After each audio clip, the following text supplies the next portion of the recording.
Congratulations. House Bill 10423 is hereby approved in second reading.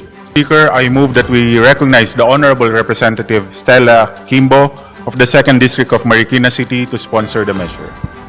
The amiable Congresswoman is once again recognized, representing the city of Marikina. You may proceed. Salamat, Mr. Speaker. As reported by the Philippine Statistics Authority, the number of Filipino senior citizens was approximately 9.2 million in 2020, and this demographic is expected to rise significantly in the coming decades. Currently, our elderly population bears a disproportionate burden of health expenses, with a staggering 59% of these costs being out of pocket. These financial strains are compounded by the limited coverage of pension schemes, with only about 30% of seniors receiving benefits based on their work history. Yet many of our seniors perform an important economic activity, and they are unpaid for this. And this is child care. Ika nga, apostolic ministry. Kung wala sila na tagapag-alaga ng mga apo, walang tagahatid sa school ng mga apo, hindi makakatrabaho ang maraming magulang. Many women will remain outside the labor force. Mr. Speaker, sa palagay ko, ay oras na magbigay halaga sa economic contribution ng ating mga seniors.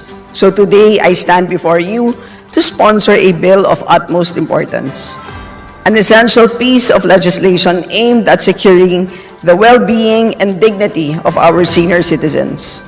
This bill seeks to render eligibility for a social pension as mandatory for all Filipino senior citizens, expanding the provisions of the existing RA number 9994, also known as the Expanded Senior Citizens Act. Our seniors have been very grateful of the social pension for the indigent. Pero nagkakaroon po tayo ng malaking problema sa pagtutukoy o pag-identify kung sino ba ang indigent senior. Marami po, Mr. Speaker, ang nagsasabi, bakit ang kapitbahay ko kasama sa social pension pero siya po ay mas mayaman sa akin? Hanggang ngayon, hindi pa lahat nabibigyan ng karampatang pension. Less than half are currently covered by the program. So this proposal before us addresses these challenges head-on.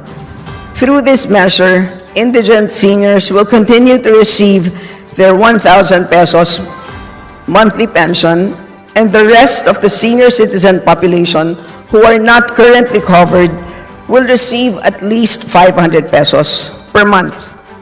By mandating a social pension for all seniors, we ensure that every elderly citizen in our country has a basic level of income security. Indigent man o hindi, may existing pension o wala, lahat ng senior citizens meron ng pension. Uulitin ko po, ibig sabihin, matik na ang pagiging kasapi sa social pension. Basta edad 60. May SSS pension man o wala, may GSIS pension man o wala, kasama na po. Therefore, I urge all my distinguished colleagues to support this bill, ensuring a safer, more secure future for our senior citizens, a future where their needs are not just met, but safeguarded with the full backing of our government. Thank you, Mr. Speaker and esteemed colleagues, for considering this vital piece of legislation. Maraming salamat po. Thank you very much, Sponsor, Majority Leader.